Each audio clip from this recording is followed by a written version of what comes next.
Ini ada yang menanyakan Ustaz, bagaimana caranya agar kita bisa khusyuk dalam sholat Ustaz? Gimana Bang? Bagaimana caranya agar kita bisa khusyuk dalam sholat?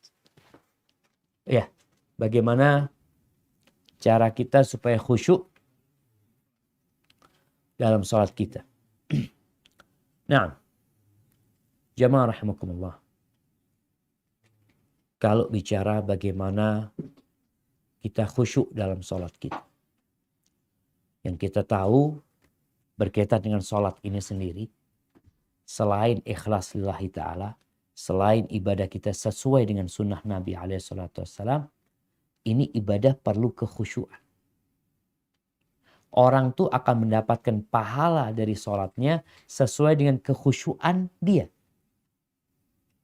Makanya Nabi SAW mengatakan ada orang yang sholat cuma dapat setengahnya. Nggak full dia dapat. Ada yang cuma dapat sepertiga. Ada yang dapat sepersepuluh. Ada yang nggak dapat apa-apa dia sholat. Karena mulai Allahu Akbar, dia tuh pikirannya kemana-mana. Sehingga sholat itu hanya sekedar menggugurkan kewajiban aja. Nggak dosa dia, artinya dia melaksanakan sholat duhur tuh. Sholat duhur dia sholat. Tapi bicara pahala, engkau nggak ada khusyuk sama sekali. Bagaimana supaya kita bisa khusyuk ya dalam sholat kita? Yang pertama engkau berdoa minta sama Allah Azza wa Jalla. Kemudian persiapkan dirimu.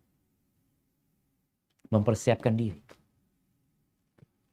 Orang tuh kalau mau rapat ya, dia udah siapin. Aku mau ngomong apa nanti? Mau presentasi dia, biasanya dia juga sudah siapin ini itu macam-macam. Engkau mau sholat, engkau ini mau ngobrol. Engkau ini mau bermunajat sama Allah Azza wa Jalla. Masa engkau nggak siapin? Kira-kira kalau ada orang presentasi lalu blank, dia mikirin keluarganya, ngomong dia gimana? Ya udah nggak akan bisa difahami. Perlu persiapan. Persiapan dari sejak wudhu ya. Bagaimana wudhunya sesuai dengan sunnah Nabi SAW. Kemudian tatkala dia sholat. Bagaimana dia memahami apa yang akan dia baca. Kemudian dia faham juga apa yang dia baca. Ketika ruku dia baca, dia posisi ruku. Dia itu benar-benar menghayati. Aku ini sedang ruku. Buat siapa engkau? Selesai ruku engkau memuji Allah. Mengatakan subhana rabbiyal azim wa bihamdi. Lalu engkau bangkit dari ruku mengatakan sami Allahu liman hamidah. Engkau mengatakan Rabbana walak. Lalu engkau sujud. Buat siapa engkau sujud? Dan dalam setiap gerakan engkau menyebut nama Allah. Allahu Akbar. Allahu Akbar. Allahu Akbar. Maka insya Allah dengan cara seperti itu semoga kita bisa khusyuk. Kalau nggak khusyuk ya baca a'udzubillahi minasyaitonirrajim. Meludah ke kirimu. 3 kali baca a'udzubillahi minasyaitonirrajim.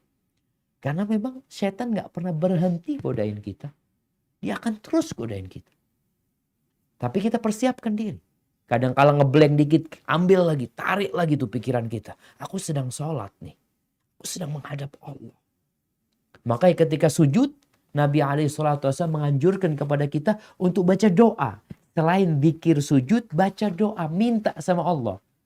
Karena biasanya orang kalau minta itu agak lebih sadar kalau dia sedang minta. Ketika sujud dia mau minta, aku mau minta apa ya? Oh aku mau minta selamat dari COVID-19. Dia baca. Oh aku mau minta supaya Allah melunasi utang-utang aku. Biasanya akan khusyuk. Tapi rutinitas bacaan itu kadang-kadang membuat dia blank tadi. Lalu berusaha untuk memperbanyak keragaman doa-doa. Doa sujud tuh macam-macam. Doa rukuk tuh macam-macam. Bagaimana kita membacanya? Ganti-ganti itu. Kita sholat zuhur baca yang ini, asar baca yang ini. Kemudian hafalannya ditambah juga. Ada orang ketika sholat yang dibaca, ya sudah. Idza jaa nasrullahi wal fath. Sama baca wal asri innal insana lafi khusr. Orang tuh baca itu tanpa serius pun keluar dari lisannya. Sebagaimana orang baca Al-Fatihah. Kadang-kala Al-Fatihah dia baca ya tanpa mengingat sama sekali. Karena sudah seperti air di lisan dia. Maka usahakan kita punya waktu-waktu secara berkala. Kita membaca tafsir Al-Fatihah, baca lagi tafsir Al-Fatihah, nanti dapat berapa pekan, baca lagi tafsir Ibnu Katsir, tafsir At-Tabari, agar kita tatkala membaca Al-Fatihah itu jadi semakin yakin kita ini sedang bermunajat kepada Allah Jalla Jalaluh. Hadza wallahu a'lam bissawab.